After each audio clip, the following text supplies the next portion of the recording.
Settle close to the fire, dear listener, and let the crackling flames carry you back through the mists of time to the wild heart of medieval Scotland.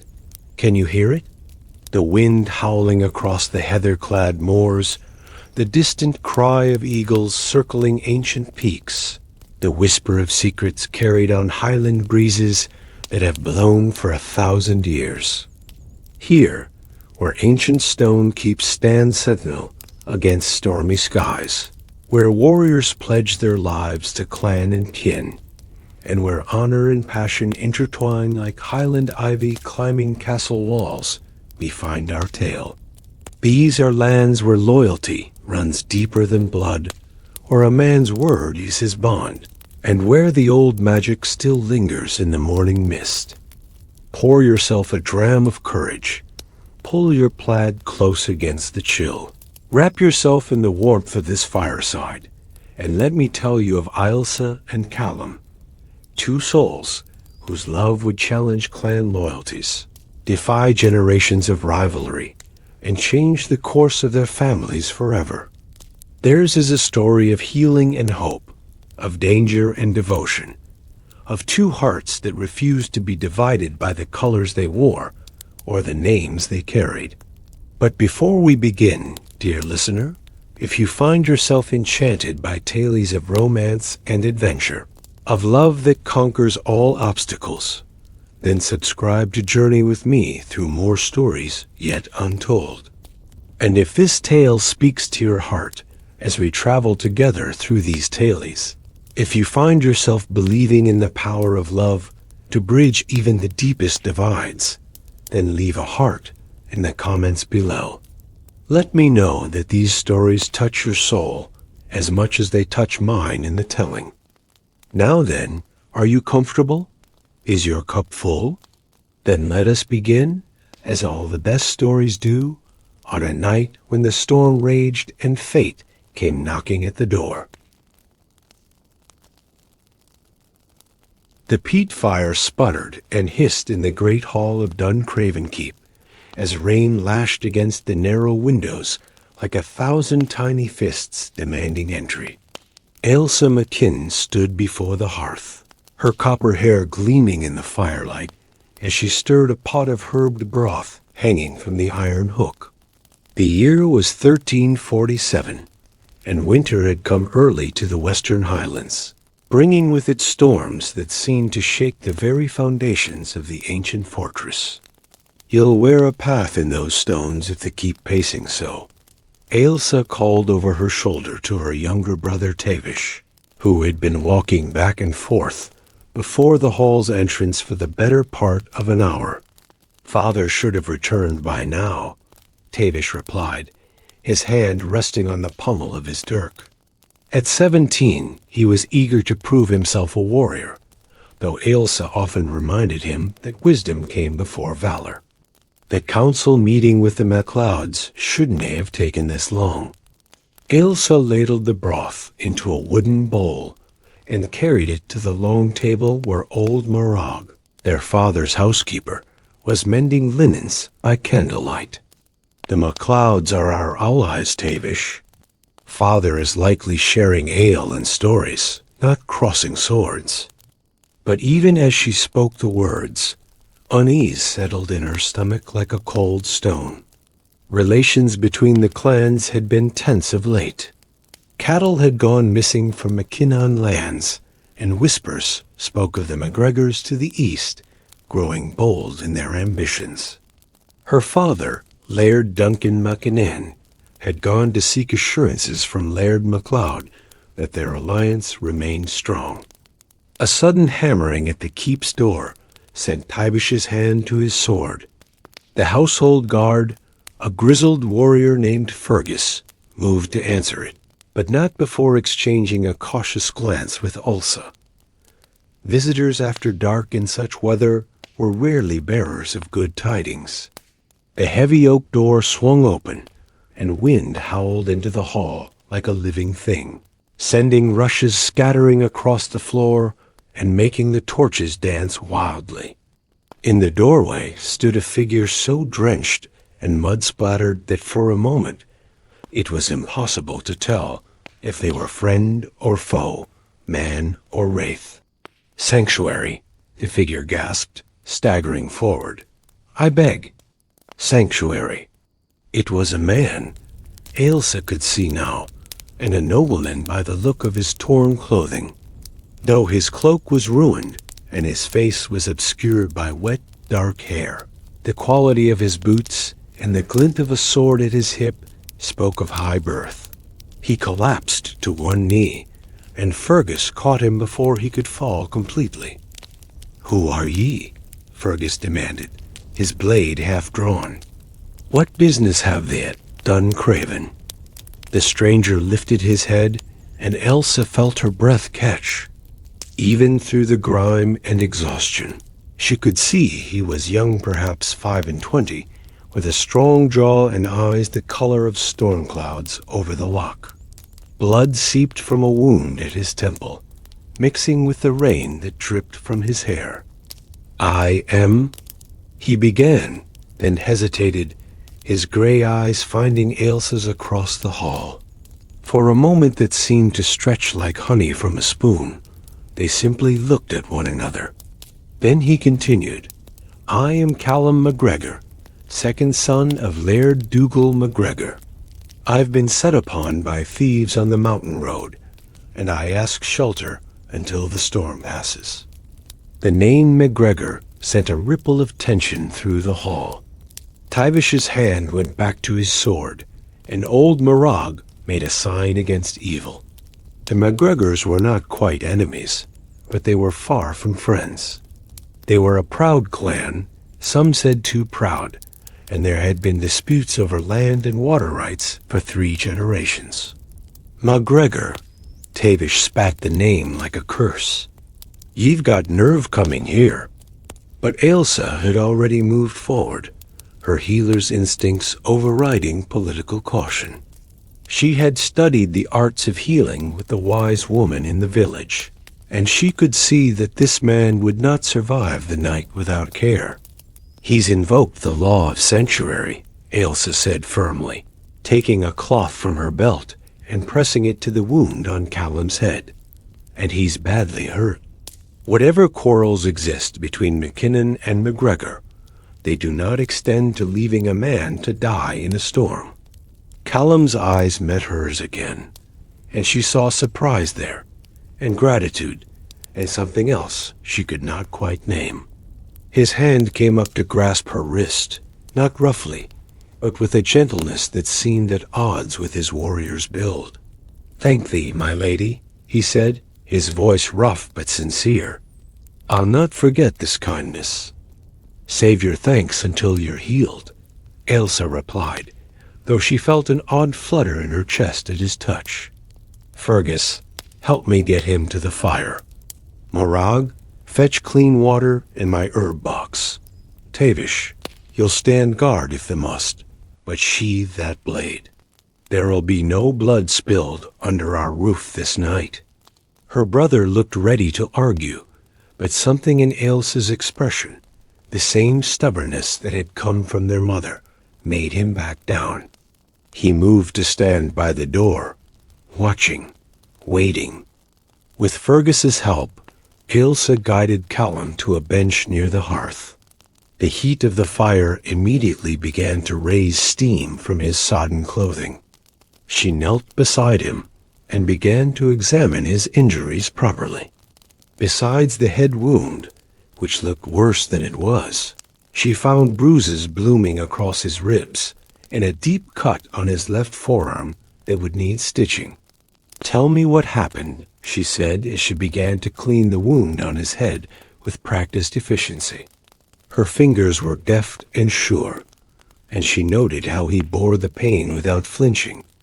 Callum was silent for a moment, as if weighing how much to reveal. I was riding from Perth, he said at last. My father sent me to deliver a message to the king's men there. On my return, I took the mountain pass. Foolish in this weather, I ken, but I was eager to be home. 3 men came out of the mist. Their faces were covered, but they fought like trained soldiers, not common brigands. They wanted something more than my purse. What did they want? Elsa asked, threading a needle with silk thread. I dinna ken. They kept asking about a map or a letter. I had neither. When I wouldn't give them what they sought, they tried to kill me. His jaw tightened. I fought free and rode hard. My horse threw me in the ravine, and I climbed the rest of the way on foot. Ailsa paused in her work, meeting his eyes. And why come here? Surely they ken that McKinnons and MacGregors are not the friendliest of neighbors.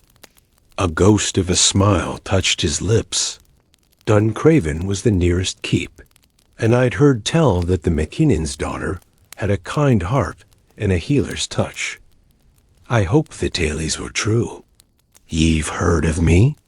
Ailsa felt heat rise to her cheeks that had nothing to do with the fire. Who hasna heard of Ailsa McKinnon?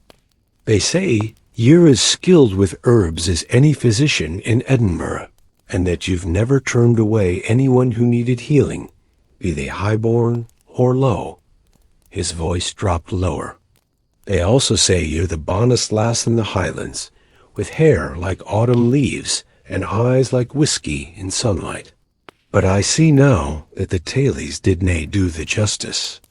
Flattery will nae make the needle hurt less, Ailsa said briskly, but she could not quite suppress her smile as she began to stitch the wound on his arm. Hold still now. As she worked, she was acutely aware of his presence, the breadth of his shoulders, the strength in his hands even in his weakened state, the way his eyes followed her every movement. There was something about him that drew her, like iron to a lodestone, and it troubled her as much as it intrigued her. Morag returned with fresh water and Ailsa's wooden box of herbs and medicines. The old woman's face was pinched with disapproval, but she held her tongue. As Ailsa washed and dressed Callum's wounds, binding them with strips of clean linen, she could feel the weight of watching eyes Tavish by the door, Fergus standing guard, Morag hovering nearby. There, Ailsa said finally, sitting back on her heels. You'll live, though you'll be sore for a few days. Ye need rest and food. Morag, bring bread and broth. He cannae stay here, Tavish interjected, moving closer. When father returns. When father returns, he'll honor the law of sanctuary, as any laird must. Ailsa cut him off. Callum MacGregor is our guest until he's well enough to travel and the storm has passed. That's the end of it. Tavish's face darkened, but he knew better than to argue further with his sister when she had made up her mind. Instead, he retreated back to the door, muttering under his breath. Callum took the bowl of broth that Morag reluctantly provided and drank deeply. Color was slowly returning to his face, and Ailsa was relieved to see that the wounds, while painful, were not life-threatening. As he ate, she found herself stealing glances at him, noting the way the firelight played across his features, the quiet dignity with which he bore his situation. Thank thee, Callum said again when he had finished eating. Truly, you've saved my life tonight, Ailsa McKinnon. That's a debt I will nae forget. I only did what any healer would do, Ailsa replied, though her heart beat a little faster when he spoke her name. Nay, Callum said softly, his storm-grey eyes holding hers. Ye did what a woman of courage and compassion would do. Clan politics be damned. That's a rare thing in these times. Before Ailsa could respond, the sound of horses and voices outside announced the return of her father. Tavish rushed to open the door, and moments later, Laird Duncan McKinnon strode into the hall, flanked by his men. He was a broad-shouldered man with iron-grey hair and a beard, his face weathered by years of Highland storms and clan conflicts. His eyes immediately found the stranger by his fire, and his hand went to his sword. "Who is this?" Ailsa rose quickly, positioning herself between her father and Callum. "Father, this is Callum MacGregor. He's been wounded and sought sanctuary. I've given it in your name, as our laws require." Duncan's face darkened like thunder. "MacGregor, in my hall." "He's injured and unarmed, father," Ailsa said steadily, "and he's under our protection until he's healed." For a long moment, father and daughter locked eyes. It was a battle of wills that had played out many times before over the years. Duncan's fierce clan loyalty against Ailsa's equally fierce sense of justice and mercy. Finally, Duncan's shoulders relaxed slightly. He said gruffly, "the law is the law. But you'll be watched, MacGregor, and you'll leave as soon as you're able. We've no love for your clan here." "I understand, my lord," Callum said, attempting to rise but wincing with pain. "And I'm grateful for your hospitality, however grudging it may be." Duncan grunted and turned away, calling for ale. But Ailsa saw the way his eyes kept returning to their unexpected guest, assessing, calculating. She knew that look. Her father was a man who saw threats everywhere, and a MacGregor under his roof, no matter how injured, would be viewed with deep suspicion. As the household settled in for the night, Ailsa prepared a pallet for Callum near the fire. The storm continued to rage outside, wind howling around the keep's stone walls like wolves baying at the moon. She brought him another blanket, checking his bandages one final time. "Rest now," she said quietly. "You're safe here." Callum caught her hand as she turned to leave. "Why?" he asked. "Why help me when our clans are rivals?" Ailsa looked down at his hand holding hers, then back up into his eyes. "Because before I'm a McKinnon, I'm a healer. And before clan comes the simple truth that we're all just people, trying to survive in this harsh world. Maybe if more folk remembered that, there would be less bloodshed between the clans." Callum's expression softened, and he pressed her hand gently before releasing it. "You're a remarkable woman, Ailsa McKinnon." As Ailsa climbed the stone stairs to her chamber in the keep's tower, her mind was awhirl with thoughts of the mysterious stranger by her fire. She knew she should see him merely as an obligation, a duty to be discharged as quickly as possible. But something in those storm-gray eyes had stirred something deep within her, a connection she could not explain and did not fully understand. She stood at her narrow window, looking out at the rain-lashed darkness. Somewhere out there were the men who had attacked Callum, and somewhere, too, was the truth of why they had done so. Whatever secrets Callum MacGregor carried, they had followed him to Duncraven Keep. And Ailsa had the distinct feeling that her life was about to become far more complicated than tending the sick and managing her father's household. The storm outside was nothing compared to the tempest that was beginning to brew within the ancient walls of her home. As she finally lay down to sleep, the sound of the crackling fire drifted up from the hall below, and with it, the memory of gray eyes and a gentle touch. Against all wisdom and clan loyalty, Ailsa found herself hoping that the storm would last a little longer, keeping Callum MacGregor under their roof just a while more. The Highland night deepened, the fire burned low, and the first threads of fate began to weave themselves around two hearts that should never have met. Dawn broke reluctantly over Duncraven Keep, the sky still heavy with bruised clouds, though the worst of the storm had passed. Ailsa descended the tower stairs early, as was her habit, to find the great hall already stirring with activity.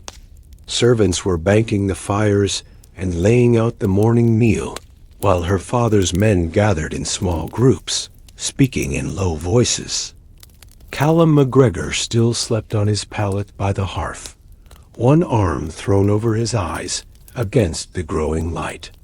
Even in sleep, Ailsa noted, he did not look entirely peaceful. His jaw was tight, and occasionally his hand would twitch toward where his sword should have been. A warrior's reflexes, even in dreams. She approached quietly, kneeling to check his bandages without waking him. The wound on his head was clean, showing no signs of fever or infection. As she reached to adjust the binding on his arm, his hand shot out and caught her wrist with surprising speed. His eyes flew open, wild for a moment, before recognition softened them. "Forgive me," he said hoarsely, immediately releasing her. "Old habits." "You've nothing to apologize for," Ailsa replied, though her heart was racing from the sudden movement. "I should have known better than to startle a sleeping warrior." "How do you feel this morning?" Callum sat up slowly, testing his injuries with careful movements. "Like I've been trampled by Highland cattle, but I'll live thanks to thee." He accepted the cup of water she offered, drinking deeply. "How long have I slept?" "Through the night. The storm has passed, though the roads will be treacherous with mud for days yet." She kept her voice neutral, professional, though she was acutely aware that several of her father's men were watching them with undisguised suspicion. "Then I should prepare to leave," Callum said, though the tightness around his eyes suggested the thought of travel pained him. "I've imposed on your hospitality long enough, and I can see I'm not a welcome guest." "You'll do no such thing," Ailsa said firmly. "Not until those wounds have had at least another day to begin healing properly. If the tear open the stitches on that arm, you'll risk infection, and out there on the mountain roads with no shelter." She let the implication hang in the air. Before Callum could respond, her father's voice boomed across the hall. "Ailsa, a word, if the please." Laird Duncan stood near the high table, his arms crossed over his broad chest, his expression thunderous. Ailsa rose, smoothing her skirts, and walked over to him with her head held high. She knew that look well her father was about to issue an order he expected to be obeyed without question. "I, father?" "The MacGregor leaves today," Duncan said without preamble. "I've given him shelter as the law demands, but I'll not have him under my roof longer than necessary. There's too much at stake." "He's not well enough to travel," Ailsa protested. "Another day or two." "Is too long," her father interrupted. "The Diné understand the situation, daughter. Things are more complicated than the ken." Ailsa frowned. "What do you mean? What happened at the council with Laird MacLeod?" Duncan glanced around, then gestured for Ailsa to follow him to a more private corner of the hall. When he spoke again, his voice was lower, more urgent. "The MacLeods have heard rumors. They say that someone is trying to forge alliances among the smaller clans to unite them against the larger holdings. They say the MacGregors are at the center of it." "And ye believe this?" Ailsa asked, though her heart sank. If such rumors were circulating, Callum's presence here could be seen as far more sinister than a simple request for shelter. "I dinna ken what to believe," Duncan admitted, "but I'll not take chances with the safety of this clan. If the MacGregors are plotting something, and we're seen harboring one of their own." He shook his head. "The MacGregor leaves today, as soon as he can sit a horse." Ailsa opened her mouth to argue further, but the look in her father's eyes stopped her. This was not a request. It was an order from her laird, not just her father. Still, She could not simply abandon a patient. Politics be damned.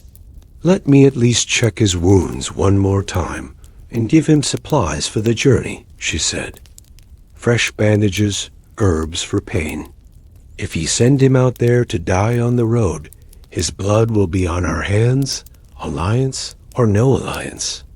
Duncan studied her face for a long moment and sighed. I do what ye must. But he rides out before midday Ailsa. That's final. As her father strode away to speak with his men, Ailsa returned to Callum's side. He had risen and was testing his weight on his legs, one hand braced against the stone mantel of the fireplace. He looked up as she approached, and she saw understanding in his eyes. I heard, he said quietly. Your father is right to be cautious. My presence here puts the all at risk. What are these rumors about the McGregors? Ailsa asked bluntly. Are they true? Callum's expression became guarded. I cannae speak for my entire clan, Ailsa, but I can tell them that I came here by accident, not design. The message I carried to Perth was about grain stores and winter provisions, nothing more. Whatever plots may or may not be brewing, I'm not part of them. But the know something, Ailsa pressed, reading the hesitation in his face. The men who attacked thee, they were looking for something specific. A map or a letter, he said. Callum was silent for a moment, clearly wrestling with how much to reveal. Finally, he spoke, his voice barely above a whisper. There is talk among some of the clans about forming a confederation, a way to have a stronger voice with the king, to protect our lands from being parceled out to lowland lords who know nothing of highland ways. Some see it as survival. Others see it as rebellion. And which do ye see it as? Ailsa asked. I see it as complicated, Callum replied, meeting her eyes. The Highlands are changing, Ailsa. The old ways are being challenged. My father believes that if we deny stand together, we'll fall separately. But not everyone agrees on how to stand together, or who should lead such an alliance. And those men who attacked ye? I believe they were sent by someone who wants to ensure any such alliance fails, or perhaps succeeds under their control rather than my father's. I'm not carrying any secret documents, but they may not have believed that. Or perhaps they simply wanted to send a message to my father through me. His jaw tightened. Either way, I brought danger to your door, and for that, I'm sorry. Ailsa felt the weight of his words settle over her. This was far more serious than a simple clan rivalry. If Callum was caught in the middle of some larger political struggle, then his presence at Duncraven could indeed put her entire household at risk. And yet, the thought of sending him out alone, still injured, possibly into the hands of whoever wanted him dead, made her stomach twist with anxiety. I'll prepare supplies for your journey, she said finally, but I want you to promise me something. What? Callum asked, his eyes searching her face. Promise me you'll be careful, that you'll not take unnecessary risks. She paused, then added more softly, that you'll survive. Something flickered in Callum's expression, surprise, warmth, and something deeper.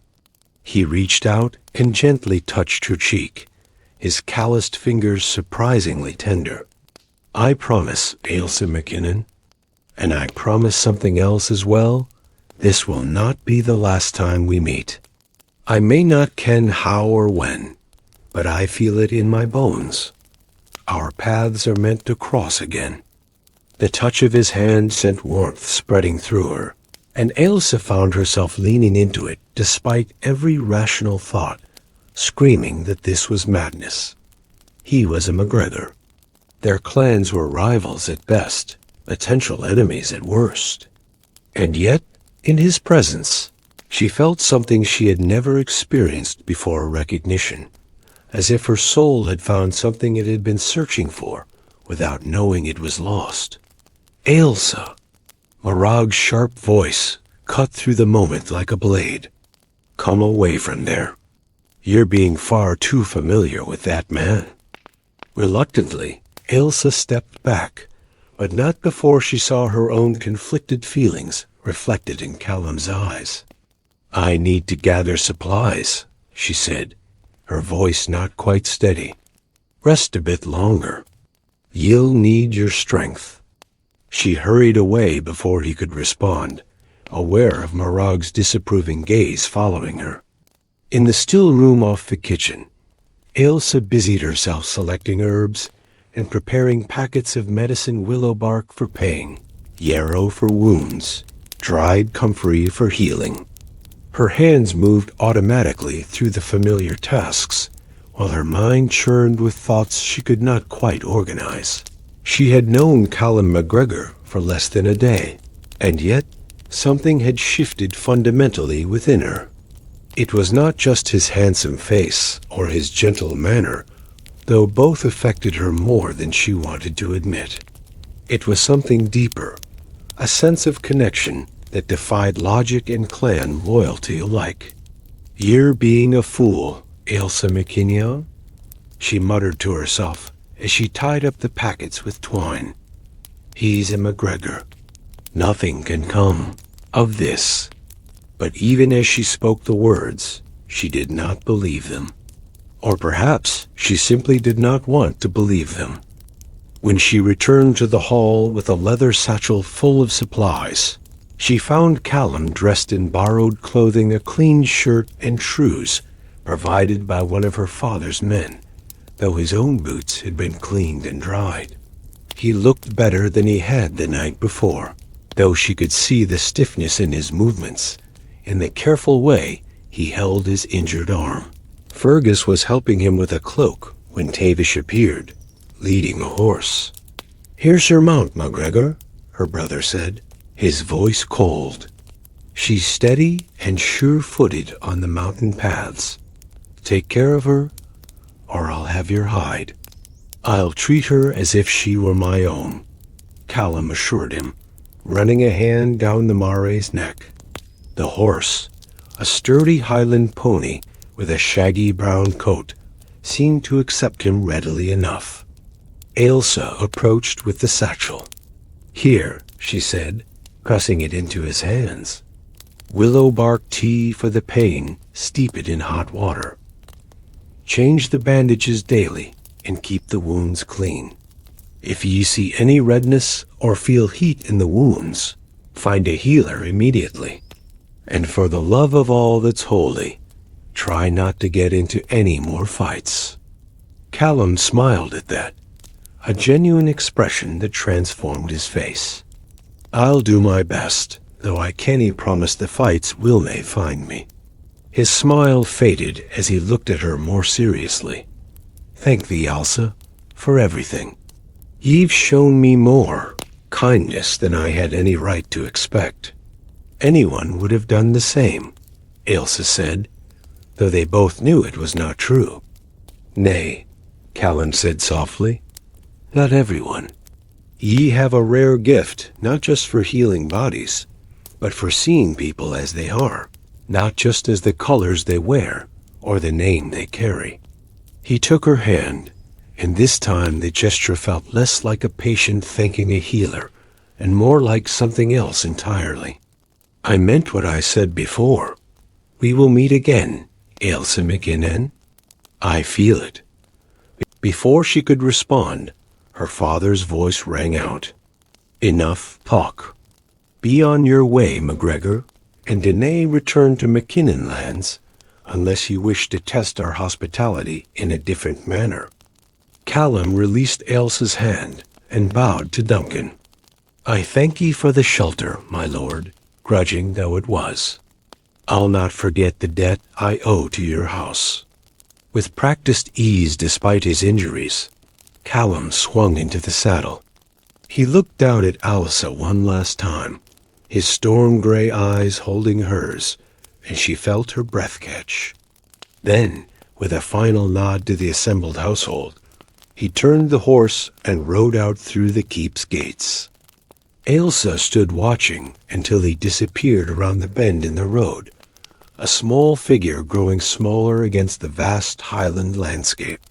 Only when he was completely out of sight did she turn back to the keep, feeling strangely hollow, as if something important had just ridden out of her life before she had fully grasped what it was. "Good riddance," Tavish muttered as he walked past her. But Ailsa did not respond. Instead, she climbed back up to her tower chamber and stood at the window, looking out at the mountains. Somewhere out there, Callum MacGregor was making his way home, carrying her medicines and her thoughts with him, whether he knew it or not. That evening, as the household gathered for the evening meal, a messenger arrived on a lathered horse. He carried urgent news from the MacLeod lands. 3 bodies had been found on the mountain road, all bearing signs of violence. They wore no clan colors, but they had been carrying weapons and rope, the tools of men hunting other men. Duncan listened to this news with a grave expression, then looked at Ailsa across the table. She met his gaze steadily, and in that moment, father and daughter shared an unspoken understanding. The men who had attacked Callum were dead, but the forces that had sent them were still out there, plotting in the shadows. The game was far from over, and Callum MacGregor, wherever he was still in danger. As the fire crackled and the wind began to rise again outside the keep's walls, Ailsa found herself offering a silent prayer to whatever gods might listen. Keep him safe, she thought. Bring him home safely. And if fate is kind, let our paths cross again, as he promised they would. The flames danced and flickered, casting shadows on the stone walls. And Ailsa wondered if somewhere in the mountains, Callum was looking at his own fire and thinking of her. 3 weeks passed like an eternity at Duncraven Keep. Autumn deepened into early winter, painting the highland landscape in shades of bronze and gold before surrendering to frost. Ailsa went about her daily tasks, tending the sick in the village, managing the household stores, helping Morag prepare the keep for the long, cold months ahead. But her heart was not in any of it. She found herself pausing in her work to stare out windows, searching the distant mountain passes for a rider who never came. At night, she lay awake listening to the wind, wondering if Callum had made it safely home, if his wounds had healed properly, if he ever thought of the healer who had tended him by firelight. "You're pining," Morag said bluntly one morning as Ailsa stood at the kitchen window for the 3rd time in an hour, her mortar and pestle forgotten in her hands. "And it does the no credit, lass." "I'm not pining," Ailsa protested, though even she did not believe her own words. "I'm simply concerned for a patient's welfare." "A patient," Morag snorted, grinding herbs with more force than necessary. "Is that what we're calling him now?" "Ailsa, my girl, I've known ye since you were in swaddling clothes. I can see when your heart's been touched. But that man is a MacGregor, and nothing good can come of such feelings." "I know," Ailsa said quietly, turning back to her work. "Believe me, I know." But knowing something in her mind and convincing her heart were 2 different matters entirely. Every night, she found herself touching the corner of the mantel where Callum had braced himself that final morning, as if some essence of him might still linger there. She dreamed of storm-gray eyes and gentle hands, of promises spoken in firelight. Her brother Tavish noticed the change in her as well, though he interpreted it differently. "Ye seem distracted lately," he commented one afternoon as they walked back from the village together, Ailsa's basket full of herbs she had gathered from the wise woman. "Is something troubling thee?"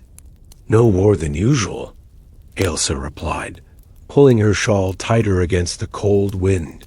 The widow MacTavish's cough is worsening, and young Jamie's fever has not yet broken. I worry for them when the deep cold comes. Ye worry too much about everyone, Tavish said, but his tone was affectionate. They always have. Remember when you were 10 and tried to save that injured hawk? It cried for days when it died, despite all your care. Ailsa smiled at the memory, though it was bittersweet. I still remember every patient I've lost. Each one teaches me something new about healing, or about the limits of what healing can do. They walked in companionable silence for a while, before Tavish spoke again, his voice more serious. Father has been meeting with the other lairds. There's talk of trouble, brewing the same rumors that MacGregor spoke of. Some say the king means to bring the Highland clans to heel by force if necessary. Ailsa's heart skipped. Has there been any news from the MacGregor lands? Tavish gave her a sharp look. Why would they care about MacGregor news? I don't, Ailsa said quickly, too quickly. I only wondered if they were part of these troubles Father is concerned about. Her brother studied her face for a long moment, and Ailsa had the uncomfortable feeling that he saw far more than she wanted him to. But he only shook his head and changed the subject, talking instead about the upcoming winter hunt and his hope that Father would finally let him lead a hunting party. That evening, as Ailsa sat by the fire in the great hall, mending one of her father's shirts, a commotion at the door made everyone look up. A rider had arrived, and from the state of his horse and clothing, he had been traveling hard and fast. Duncan rose immediately, striding to meet the messenger. Ailsa's hand stilled on her needle as she watched her father's face grow grave as he listened to whatever news the rider brought. When Duncan finally dismissed the man to get food and rest, he stood for a long moment staring into the fire, his shoulders tense. Father? Ailsa ventured. What news? Duncan looked at her, and there was something in his expression she could not quite read anger, perhaps, or concern, or both. There's been an attack on a MacGregor holding, a small manor house near Loch Lomond. It was burned, and several were killed. Ailsa felt the blood drain from her face. Her needle slipped from nerveless fingers. Do they know who? The second son of Laird MacGregor barely escaped with his life. They say, Duncan continued, his eyes fixed on her face now, watching her reaction. Callum MacGregor was wounded defending the house, but he survived. He's calling for a gathering of the clans, demanding justice. Relief flooded through Ailsa, so powerfully that she felt dizzy with it. Callum was alive. Wounded again, but alive? She closed her eyes briefly, sending up a silent prayer of thanks. When she opened them, she found her father still watching her, and the knowing look in his eyes made her flush. I see, he said quietly. So that's how it is. Father, Duncan held up a hand, silencing her. We'll speak of this later, daughter. For now, I must decide how to respond to MacGregor's call. Whatever my personal feelings, an attack on a clan holding is a serious matter. It threatens us all. Over the next few days, Duncraven Keep became a hub of activity as messengers came and went, carrying word between the various clan holdings. The attack on the MacGregors had shaken the Highlands. If one clan's home could be burned with impunity, then none were safe. Old rivalries began to matter less in the face of this new threat. Ailsa tried to focus on her duties, but her mind kept returning to Callum. Was he badly hurt? Who was caring for his wounds? Did he think of her at all? Or had she been merely a brief moment of kindness in his troubled journey, already forgotten? The answer came one gray afternoon, as Elsa was in the village, helping the wise woman prepare winter medicines. Young Jamie, the boy with the fever, had finally recovered, and his mother had sent Elsa to deliver her thanks in a basket of fresh-baked bannocks. As Elsa made her way back up the path toward the keep, she noticed a rider approaching from the east. Her heart began to pound even before she could make out the figure clearly. Something in the way he sat his horse, the breadth of his shoulders, the color of his mount. She knew. She knew.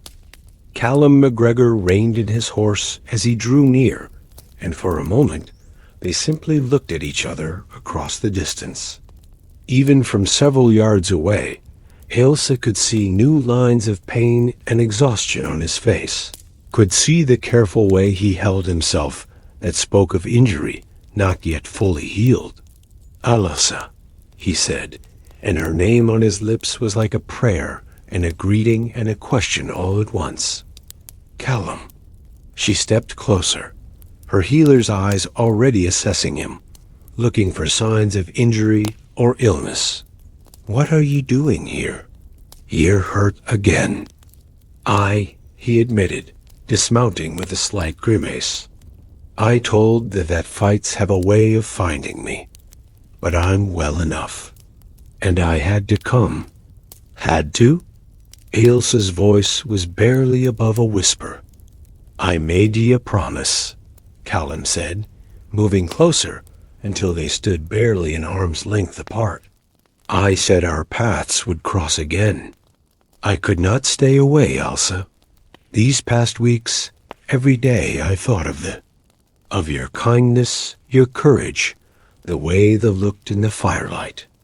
I tried to tell myself it was foolish, that you were a McKinnon and I a MacGregor, that nothing could come of such thoughts. But the heart has its own wisdom, and mine kept leading back to thee. Ailsa felt tears prick at her eyes. I thought of ye too, she admitted. Every day I worried for thee, prayed for thee. When I heard of the attack, I was so afraid. She could not finish the sentence. I'm here, Callum said gently, and then his hand was cupping her cheek, just as it had that first morning, and she was leaning into his touch like a flower turning toward the sun. I'm here, and I'm not leaving without telling ye the truth. Ailsa McKinnon, I have fallen in love with ye. It makes no sense, I ken that. We've known each other for but a day, and a few precious hours. But my heart knows what it knows, and it knows that they are meant to be mine, as I am meant to be yours. Callum, Ailsa breathed, her own hand coming up to cover his where it rested against her cheek. This is madness. Our clans. Let the clans sort themselves out, Callum said fiercely. I've come to speak with your father, to ask for a formal alliance between MacGregor and McKinnon. The attack on my family's holding was meant to keep us divided, to make us weak.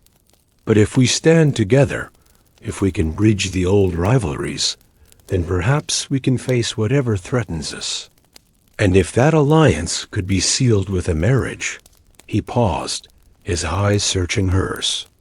Would they consider it, Ailsa? Not just for politics, but because your heart feels what mine does? Ailsa's mind was reeling. Marriage to Callum MacGregor. A week ago, such a thought would have seemed impossible, a fantasy with no basis in reality. But standing here now, with his hand warm against her skin, and his eyes full of hope and love, it felt like the only thing in the world that made sense. Aye, she whispered, my heart feels it too. From the first moment he looked at me in that firelight, something shifted inside me. I've never believed in love at first sight, Callum, but I believe in this. I believe in us. The smile that broke across Callum's face was like the sun emerging from behind storm clouds. He pulled her close, mindful of his injuries, and pressed his forehead to hers. Then let me speak to your father. Let me try to build a bridge between our families. I can't promise it will be easy, Elsa. There will be those who oppose it, who say we're betraying our clans. But I think we might be saving them instead. Elsa said again, her hands gripping his arms, feeling the solid warmth of him, the reality of him here before her. But you should know, my father already suspects something. He saw my reaction when he told me about the attack. He knows my heart is not my own anymore. Then perhaps I'll not be thrown out on my ear the moment I ask, Callum said with a slight smile, though I'm prepared for that possibility as well. They stood there for a moment longer, wrapped in each other's presence before reality intruded. They were still on the path where anyone might see them, and Elsa's reputation was already precarious enough without being caught in an embrace with a MacGregor alliance or no alliance. Come, she said, stepping back reluctantly. Let me at least check your wounds before you face my father. You'll need all your strength for that conversation. Callum laughed, a warm sound that made Elsa's heart sing. Ever the healer. Very well. Tend to me one more time, and then I'll beard the lion in his den. As they walked together toward the keep, Elsa felt as if she were floating. The impossible had happened. Callum had come back. He loved her. And somehow, against all odds, they might actually have a chance at a future together. But as the gray stone walls of Duncraven loomed before them, Ailsa knew that the hardest part was still to come. Convincing her father, dealing with clan politics, facing down those who would see their union as betrayal rather than hope. All of that lay ahead. Still, as she glanced at Callum walking beside her, his hand occasionally brushing against hers in a touch that sent shivers through her, Ailsa felt a certainty she had never known before. Whatever challenges they faced, they would face them together. The highland winds might howl, and the storms might rage, but she had found her anchor in this man, and she would not let him go. The fire that had brought them together had been more of storm and necessity, but the love that had grown from it was as enduring as the mountains themselves, and Ailsa was determined to prove that even the oldest rivalries could be overcome when two hearts beat as one. Duncan moved to stand before the fire, his hands clasped behind his back. When he spoke, his voice carried to every corner of the hall. I've heard Callum MacGregor's proposal, he said, both for alliance and for marriage. And I'll be honest, my first instinct was to refuse. The MacGregors and McKinnons have been rivals for 3 generations. The blood between our clans may not run as hot as some, but neither do we call each other friends. Ailsa felt her heart sinking, but her father held up a hand. However, Duncan continued, I'm also not a fool. Times are changing. The old ways of endless feuding serve no one but our enemies. And I've seen the way my daughter looks at this man, the same way her mother once looked at me. His voice softened slightly. Janet McKinnon was the wisest woman I ever knew. She taught me that sometimes the heart sees truths that the mind is too stubborn to accept. He turned to face Callum directly. So here's my answer, MacGregor. I'll agree to the alliance, and I'll agree to the marriage, but on conditions. Name them, Callum said immediately. First, you'll return to your father and secure his blessing for both the alliance and the marriage. I'll not have Laird Dougal claiming we stole his son or forced him into an unwanted bond. Second, the betrothal period will be 6 months. That will give us time to work out the terms of the alliance properly, and it will give my daughter and the time to be certain of your feelings. If, after 6 months, ye both still wish to marry, then ye have my blessing." 6 months, Ailsa exclaimed. "Father, that's reasonable," Callum interrupted gently, placing a hand on her arm. "Your father is right, Ailsa. This is too important to rush. 6 months will give us time to build trust between our clans, and to prove to everyone that this is real." He looked back at Duncan. "I accept your conditions, my lord, and I thank ye for giving us this chance." Duncan nodded, though his expression remained stern. "Danae thanked me yet. The third condition is this: during the betrothal period, you'll live here at Duncraven, MacGregor.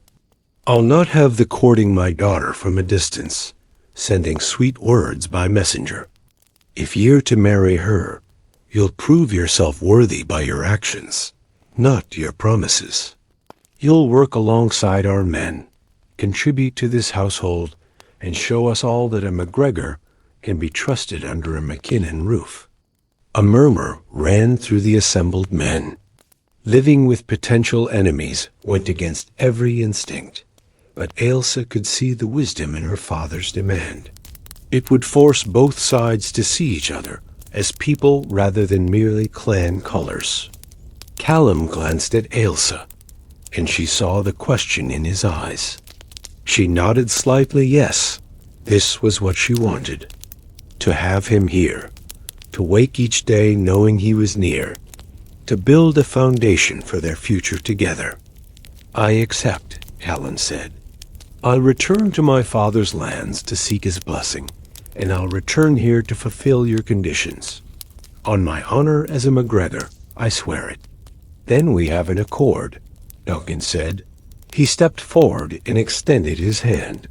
After a moment's hesitation, Callum clasped it, and the two men shook the first friendly gesture between MacGregor and McKinnon in living memory. Tavish made a sound of disgust and stalked from the hall, but Ailsa barely noticed.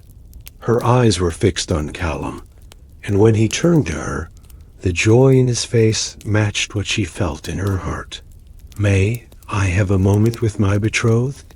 Callum asked Duncan.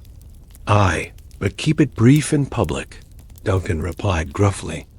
"I'll not have tongues wagging about impropriety before the betrothal is even announced properly." But there was a hint of warmth in his eyes as he said it, and Ailsa realized that her father understood far more than he let on. Callum led Ailsa to the far side of the hall, near the windows where the last light of day was fading into twilight. For a moment, they simply stood looking at each other, hardly believing that what had seemed impossible just hours ago was now real. 6 months, Ailsa said softly. "It seems both too long and not long enough." "It will pass," Callum assured her, taking her hands in his. "And I'll be here for most of it, close enough to see the everyday. We'll have time to truly know each other, Ailsa, to build something strong enough to weather whatever storms come." "I'm afraid," Ailsa admitted, "not of thee, never of thee, but of what this might cost us both. If your father refuses his blessing, if the alliance fails, if—" Callum silenced her worries with a gentle touch to her lips. "Then we'll face it together. Whatever comes, Ailsa, we face it together. That's what it means to be bound to someone not just in joy, but in struggle. I'm not afraid of the future as long as you're in it." Ailsa felt tears prick her eyes, but they were tears of happiness now, not fear. "When do they leave for your father's lands?" "At first light tomorrow," Callum said. "The sooner I go, the sooner I can return to the— but tonight." He glanced toward where Duncan stood speaking with his men. "Tonight, at least, I can sleep under the same roof, knowing you near."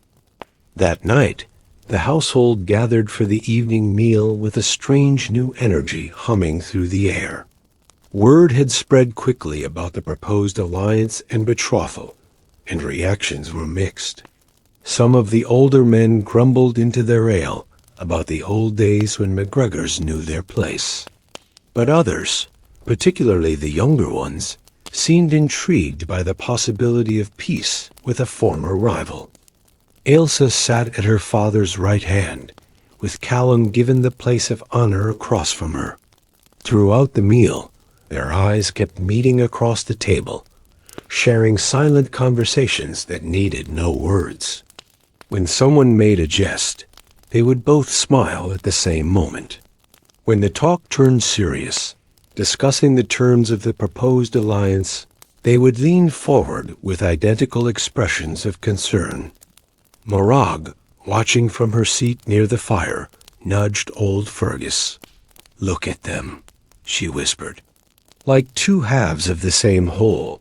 Maybe the lass is right, maybe this is meant to be." Fergus grunted non-committally, but even he could not deny the way the young couple seemed to orbit each other, drawn together by forces stronger than clan loyalty or political expediency. Later, as the household began to settle for the night, Ailsa walked Callum to the chamber that had been prepared for him, a small room in the tower, modest but comfortable. They stood in the doorway, neither quite ready to part. "Thank thee," Callum said quietly, "for standing with me today, for speaking up in front of your father and brother. I knew it wasn't easy." "It was the easiest thing I've ever done," Ailsa replied, "because it was true. Every word." Callum reached out and tucked a strand of copper hair behind her ear, his fingers lingering against her cheek. "6 months from now, Ailsa McKinnon, I'm going to marry ye before God and all the clans. And I'm going to spend the rest of my life making sure you never regret choosing me." "I could never regret it," Ailsa whispered. "Not in 6 months, not in 60 years. They stood there in the flickering torchlight, the castle settling into sleep around them, and shared their first kiss. Gentle and sweet and full of promise.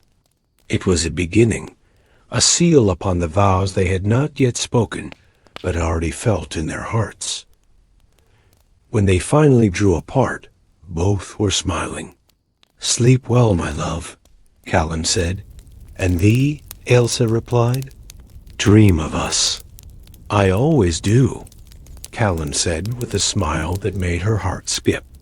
"Since the first night I spent under this roof, I've dreamed of nothing else." Ailsa floated back to her own chamber, her heart so full she thought it might burst. She stood at her window, looking out at the star-strewn Highland sky, and sent up a prayer of gratitude to whatever gods had brought Callum McGregor to her door on that stormy night. Tomorrow he would leave, but he would return. And when he did, they would have 6 months to prove to everyone and to themselves that love could indeed breach the deepest divides. The fire in the great hall burned low, casting dancing shadows on ancient stone walls that had seen generations come and go. And in those shadows, hope flickered, bright hope for a new alliance, a new beginning, and a love that had been born in storm and would endure through whatever came next.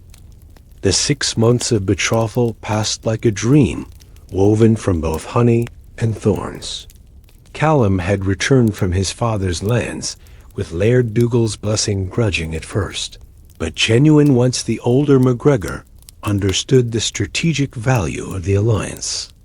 More than that, Callum had brought with him stories of how his father had softened when told of his son's love, remembering his own late wife, and the way true feeling could change the course of a life.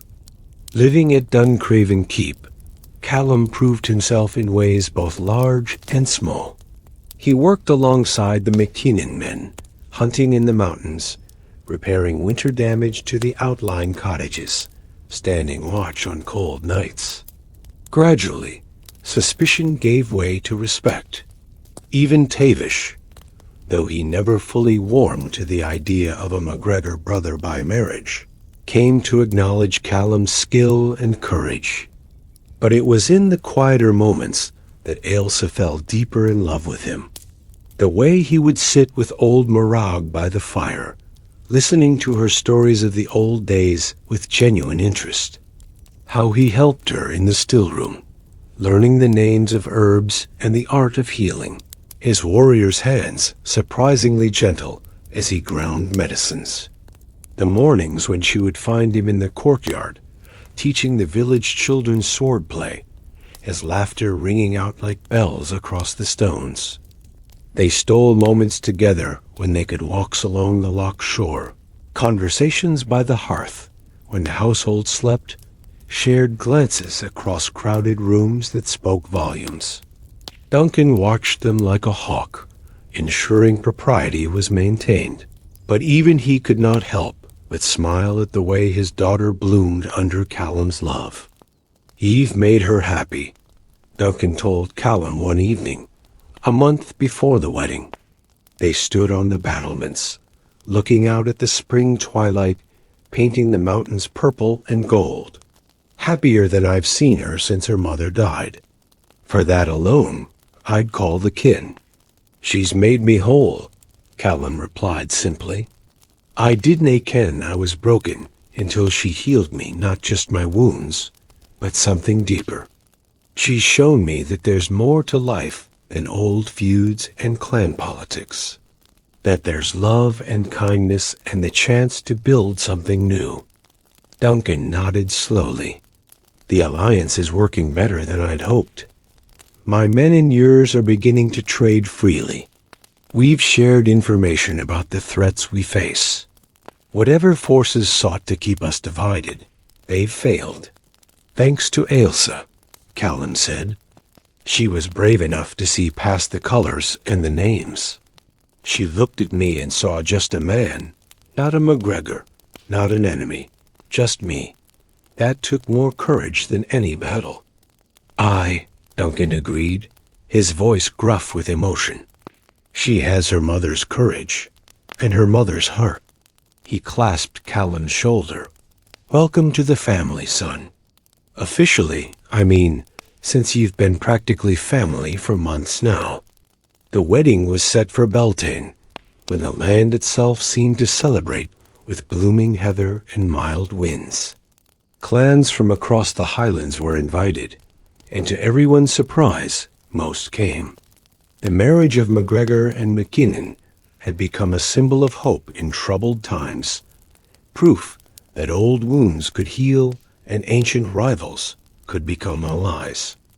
The night before the wedding, Ailsa sat with Morag in her chamber as the old woman helped her prepare the wedding dress, a gown of cream wool embroidered with thistles and heather, the colors of both clans intertwined. Are the nervous, lass? Morag asked, her gnarled fingers surprisingly deft with the needle. Nay, Ailsa said, and she was surprised to find it was true. I should be, I suppose. Marrying a man I've known for only half a year, binding my life to his before God and clan. But I feel only joy, Morag, only certainty. That's because it's right, Morag said softly. I've lived long enough to see many marriages, child. Some are made for politics, some for comfort, some for passion that burns bright and quick. But every once in a great while, you see a match that's made by something deeper, by fate, by God, by whatever force shapes our lives. And that MacGregor lad, the have-that, I saw it the first night he came to our door. Ailsa thought back to that stormy evening that felt like a lifetime ago, Callum collapsing in their doorway, her first sight of those storm-gray eyes, the way something had shifted in her chest even then. He kept his promise, she said softly. He said our paths would cross again, and they did. Again and again, as if we were always meant to find each other. And tomorrow you'll bind those paths together for good, Morag said, tying off the last stitch. There, it's finished. As bonny a wedding gown as ever was made. The next morning dawned clear and bright, the kind of perfect spring day that seemed designed for new beginnings. The ceremony would take place in the courtyard of Duncraven Keep, where space could be made for the assembled clans. A priest had come from Edinburgh, but at Ailsa's request, a village-wise woman would also play a part, binding them in the old ways as well as the new. Ailsa dressed with Morag's help, her hands surprisingly steady as she fastened the silver brooch that had been her mother's at her shoulder. She looked at herself in the polished bronze mirror and barely recognized the woman, staring back eyes bright with joy, cheeks flushed with anticipation, a smile that would not be suppressed. A knock at the door announced her father. He entered, magnificent in his formal plaid, and stopped short at the sight of her. "Och, lass," he said, his voice thick, "ye look just like your mother did on our wedding day. She'd be so proud of thee, of your strength, your kindness, the woman ye've become." Ailsa embraced him, careful not to crush her dress. Thanked the father for everything, for giving Callum a chance, for trusting my heart, for teaching me that sometimes courage means letting go of old hatreds. "That taught me that, daughter," Duncan said. "And that stubborn MacGregor of yours." He offered his arm. "Come, it's time." The courtyard was packed with people MacKinnians and MacGregors standing side by side. Other clans who had come to witness this historic union. Villagers who had crowded in to see their healer married. At the center, before a simple altar decorated with spring flowers, stood Callum. He wore the formal dress of his clan, his dark hair catching the sunlight, and when he saw Ailsa emerge from the keep on her father's arm, his face transformed with such pure joy that a collective sigh rose from the assembled witnesses. Ailsa walked toward him as if in a dream, aware of the watching crowd, but focused entirely on the man waiting for her. Callum's eyes never left her face, and she saw in them everything she felt: love, wonder, certainty, and the promise of all the years to come. Duncan placed Ailsa's hand in Callum's, and the simple act felt momentous, like the joining of more than just two people, the joining of families, of clans, of futures that had once seemed impossible. The priest spoke the traditional words, his voice carrying across the courtyard. But it was the vows they spoke themselves that mattered most, words they had written together during the long winter evenings, sitting by the fire as the snow fell outside. "I, Callum MacGregor," Callan said, his voice strong and clear, "take the Ailsa McKinnon to be my wife. I vow to love thee in storm and in sunshine, in sickness and in health, through all the days of our lives. I vow to honor thee as my equal and my partner, to support thee in your work of healing, and to build with thee a life based not on old hatreds, but on new hope. Before these witnesses and before God, I pledge ye my heart, my hand, and my sword." Ailsa felt tears slip down her cheeks as she spoke her own vows. "I, Ailsa McKinnon, take thee, Callum MacGregor, to be my husband. I vow to love thee with all that I am, to stand beside thee in joy and in sorrow, to be your healer when you're hurt and your strength when the falter. I vow to build with thee a bridge between our clans and a home filled with love. Before these witnesses and before God, I pledge thee my heart, my hand, and my healing touch." The wise woman stepped forward with a length of tartan, woven from the colors of both clans, McKinnon blue and MacGregor red intertwined.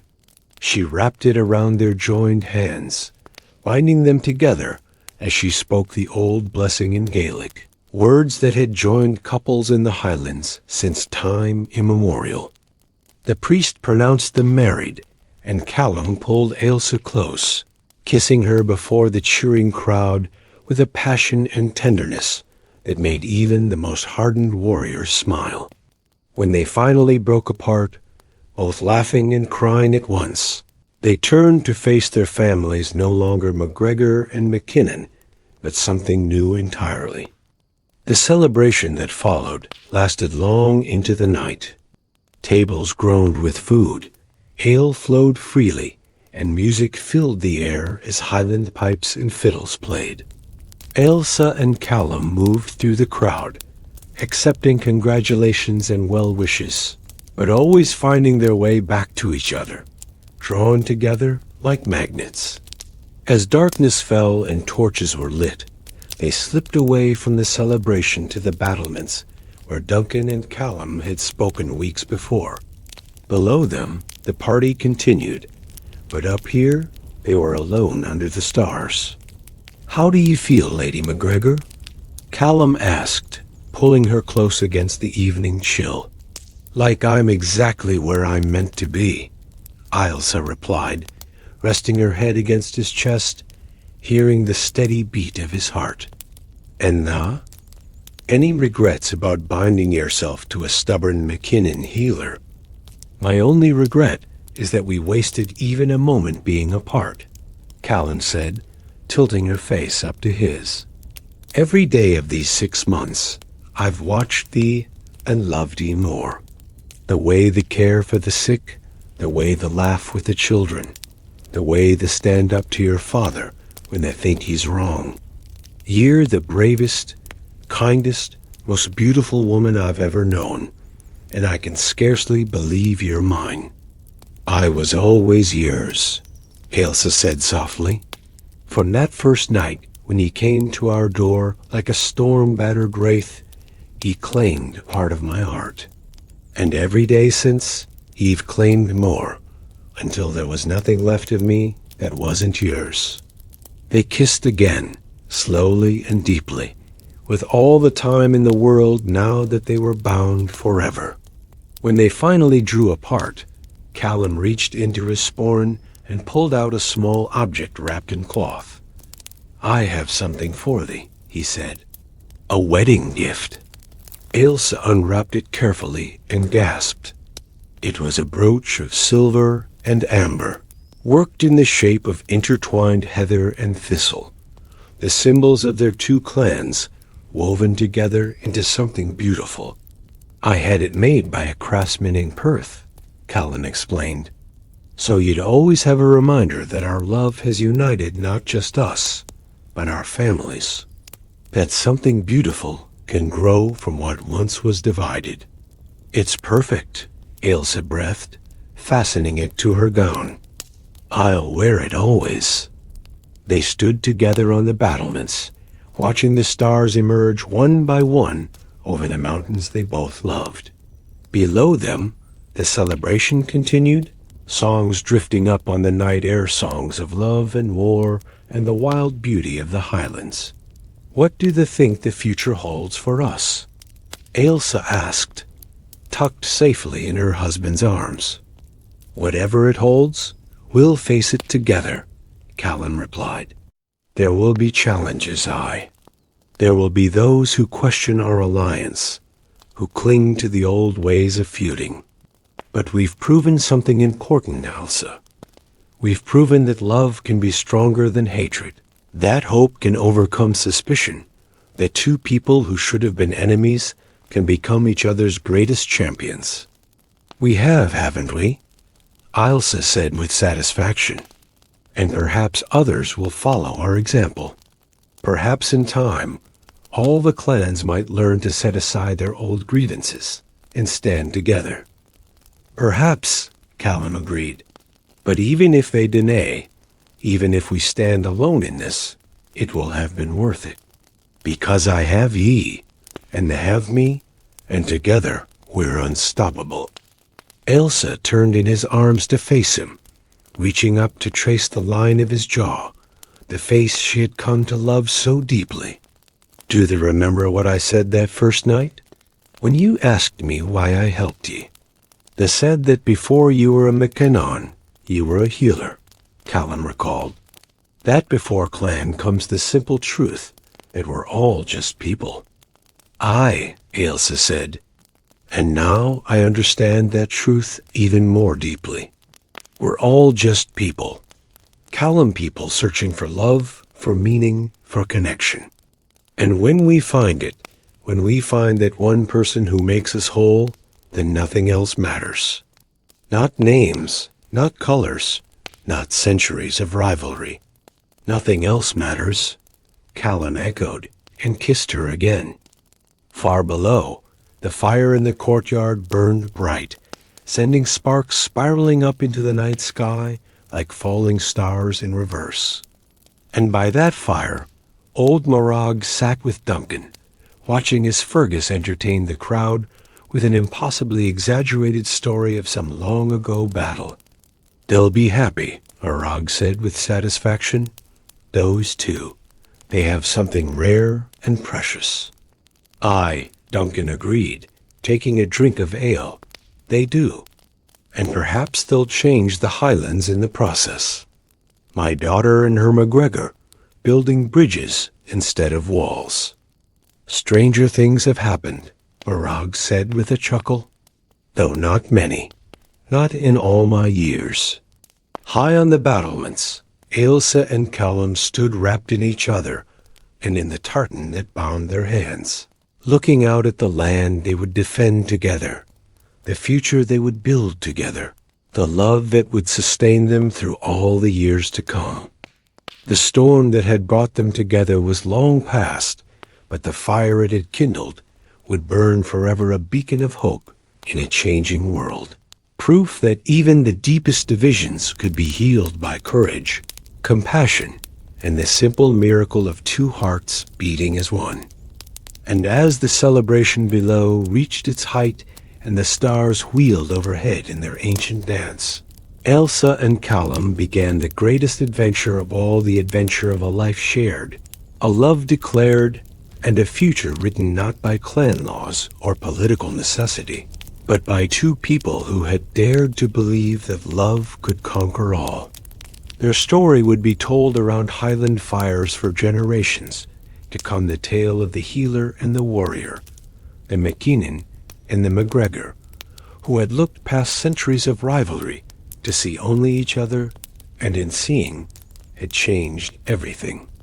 And they lived, as all the best stories promise, happily ever after, not because their lives were without challenge, but because they faced every challenge hand in hand, hearts bound not just by vows, but by the unbreakable covenant of true love. The fire crackles low, dear listener, and our tale is told. May you find such love in your own life, and may you have the courage to reach for it when it comes, no matter what walls or clan colors stand between. For in the end, love is the only force strong enough to remake the world. The fire that had brought them together had been born of storm and necessity, but the love that had grown from it was as enduring as the mountains themselves. And Ailsa was determined to prove that even the oldest rivalries could be overcome when two hearts beat as one.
Now we start our new tale.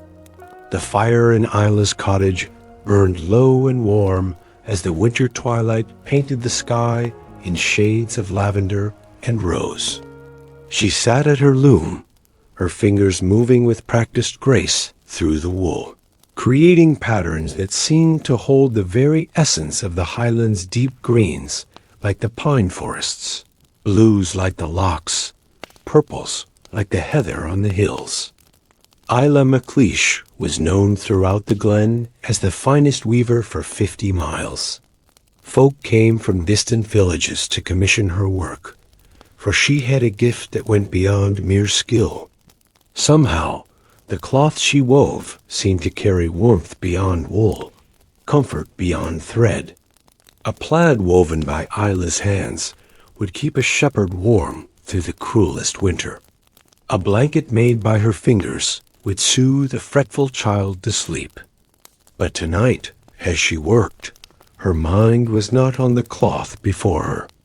Instead, her thoughts kept drifting to the man who would arrive any moment, Brodie, the miller's son from the neighboring glen. Their story had begun simply enough. 6 months past, when Brodie had come to her cottage, bearing a commission from his mother. "She wants a shawl," he had said, standing awkwardly in her doorway, his cap in his hands. "For my sister's wedding. She says only Isla MacLeish can weave beauty enough for such an occasion." Isla had invited him in, offered him tea, and they had talked about colors and patterns while the fire crackled between them. But somewhere in that conversation, something had shifted. Their eyes had met over the steam rising from their cups, and Isla had felt a warmth that had nothing to do with the hearth fire. Brodie had returned the following week to check on the shawl's progress, and the week after that, and every week since, always with some small excuse to discuss the work, to bring payment in installments, to seek her advice on a gift for his mother. But they both knew the truth. He came because he could not stay away, and she welcomed him because she felt the same pull. They had never spoken of love. They were both too cautious, too aware of how fragile new feelings could be. But it grew between them nonetheless, as steady and sure as the turning of the seasons in shared glances, in the brush of fingers when she handed him tea, in the way conversation flowed between them like a familiar stream. A knock at the door pulled Isla from her reverie. Her heart quickened as she rose to answer, smoothing her skirts, tucking a strand of dark hair behind her ear. Brodie stood in the doorway, snowflakes dusting his broad shoulders, his face ruddy from the cold. In his hands, he carried a bundle wrapped in oiled cloth. "Good evening, Isla," he said, and just the sound of his voice, deep and warm as honey, made her smile. Come in," she urged, stepping aside. "You'll catch your death standing out there in the cold." He entered, bringing with him the scent of winter air and pine. As she closed the door against the evening chill, he unwrapped his bundle to reveal fresh bread, still warm, and a small crock of butter. "My mother sent this," he said. "She's grateful for the shawl the wove for my sister. Says it was the bonniest thing she's ever seen." "Your mother is kind," Isla replied, taking the gifts and setting them on her table. "But didn't they need to travel all this way in the snow just to bring bread?" Brodie's eyes met hers, and in them she saw the truth they had both been dancing around for months. "Perhaps I had another reason for coming." Isla's breath caught. "Oh? I've been thinking," Brodie began, then paused, seeming to gather his courage. "These visits we've shared, these evenings by your fire, they've become the best part of my days, Isla. I find myself counting the hours until I can see thee again, imagining what we'll talk about, what you'll be wearing, whether you'll smile at me the way they do that makes my heart forget its rhythm." Isla felt warmth flood through her, a blush rising to her cheeks. "Brody, let me finish," he said gently, stepping closer. "I'm not a wealthy man. I work my father's mill, and I'll likely do so all my days. I can't offer the grand things or an easy life, but I can offer this a heart that's entirely yours, hands willing to work for and a promise that every day I'll strive to make ye happy. Isla Macklish, would thee consider? That is, would you do me the honor of becoming my wife?" The question hung in the air between them, soft as snowfall, momentous as mountains. Isla looked at this good man standing before her honest Brody with his kind eyes and gentle hands, who had been so patient with her, who made her laugh, who listened when she spoke of her weaving as if every word mattered. "Aye," she whispered, her eyes shining with tears of joy. "Oh, aye, Brody. Nothing would make me happier." The smile that broke across his face was like sunrise over the glen. He closed the distance between them and took her hands in his, rough from mill work, but infinitely gentle. "Truly?" "Truly," Isla confirmed, laughing through her tears. "Did you think I welcomed you here every week just for pleasant conversation? My heart has been yours for months now, though I was too afraid to speak it." "As mine has been yours," Brody said softly. He raised her hand to his lips and kissed it with such tenderness that fresh tears spilled down Isla's cheeks. "When shall we marry, love?" "I'd wed thee tomorrow if you wished it." Isla laughed, the sound bright as bells. "Let's wait for spring, when the heather blooms and the world is green again. I'll weave us a plaid from the finest wool, with colors that tell our story, the blue of the loch where we first spoke of dreams, the green of the meadow where they picked me wildflowers last summer, the purple of the heather that will witness our vows." "Spring it is," Brody agreed, "though waiting will be torture when all I want is to call thee my wife, to build a life with thee, to wait beside thee every morning and thank God for the gift of thee." They stood together in the firelight, hands clasped, hearts full, and spoke of the future they would build. Brody described the cottage he would prepare for them, how he would add a room for her weaving, with large windows to catch the light. Isla spoke of the garden she would plant, of the children they might have some day, of growing old together with their grandchildren at their feet. As the evening deepened and the fire burned lower, they sat together on the bench by the hearth, Isla's head resting on Brody's shoulder, his arm around her waist. The cottage seemed to embrace them, the shadows dancing gently on the walls, the fire crackling its approval. "Tell me a story," Isla murmured drowsily, the warmth and happiness making her languid and peaceful. "What kind of story?"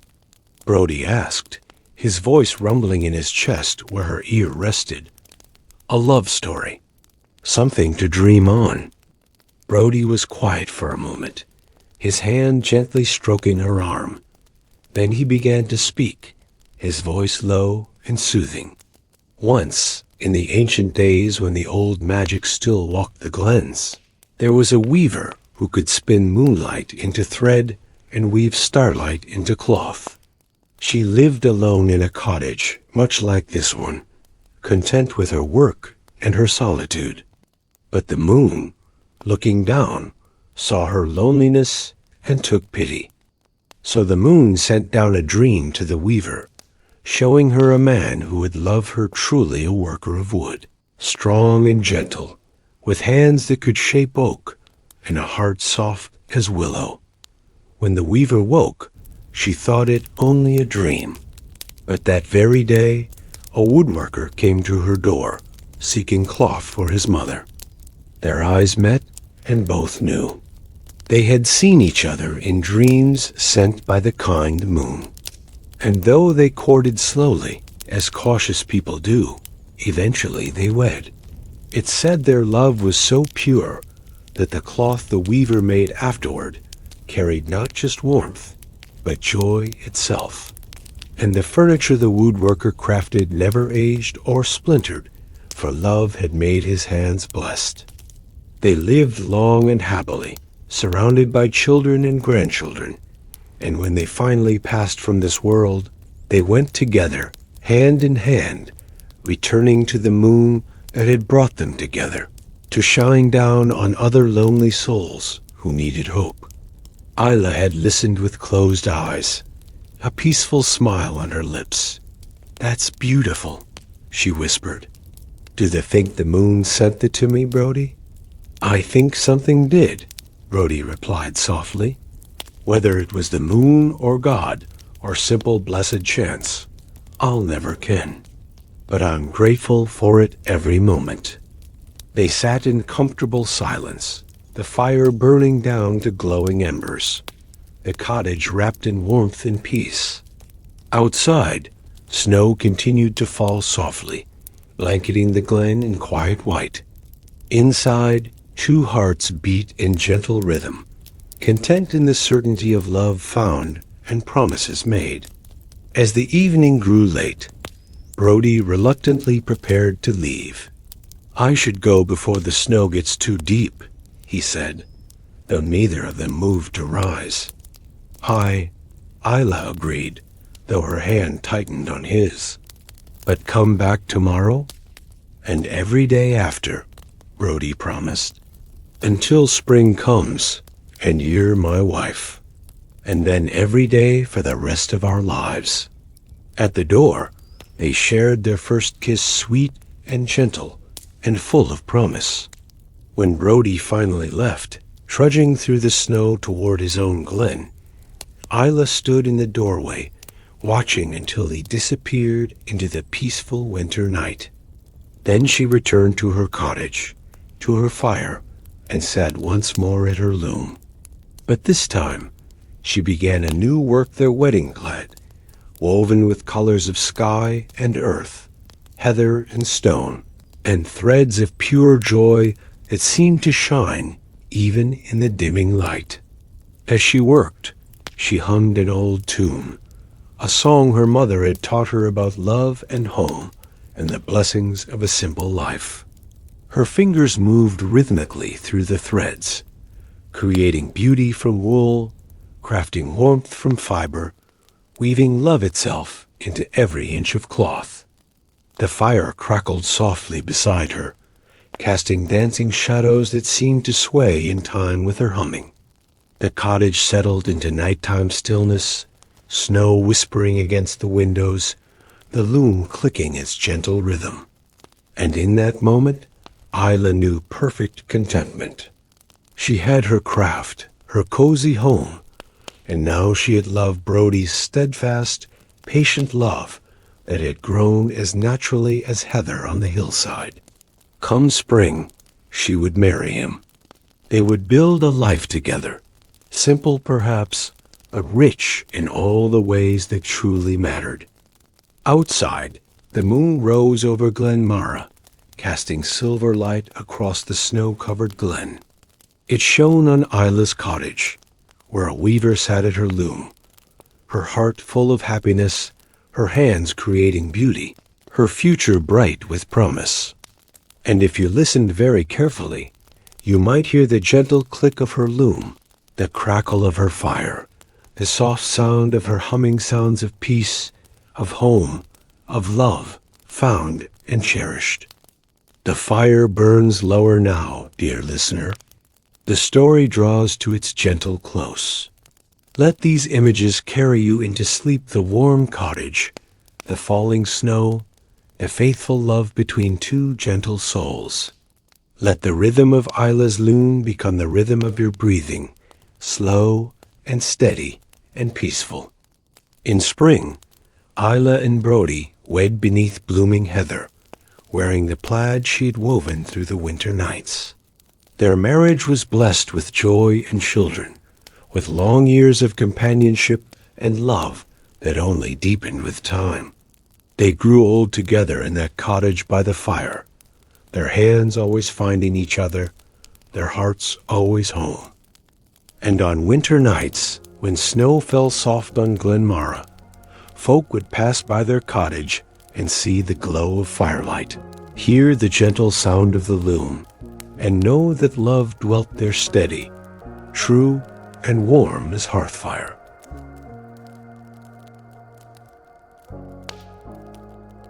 Sleep now, beloved listener. Let the fire burn low. Let peace settle over you like a warm plaid woven with care.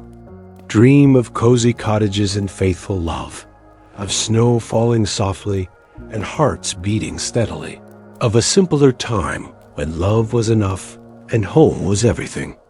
May your sleep be as peaceful as Isla's cottage, as warm as her fire, as blessed as her love.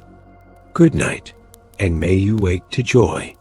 If this tale brought you peace, subscribe for more fireside stories to guide your dreams. And if your heart is warmed, leave a heart below. Sleep well, dear friend.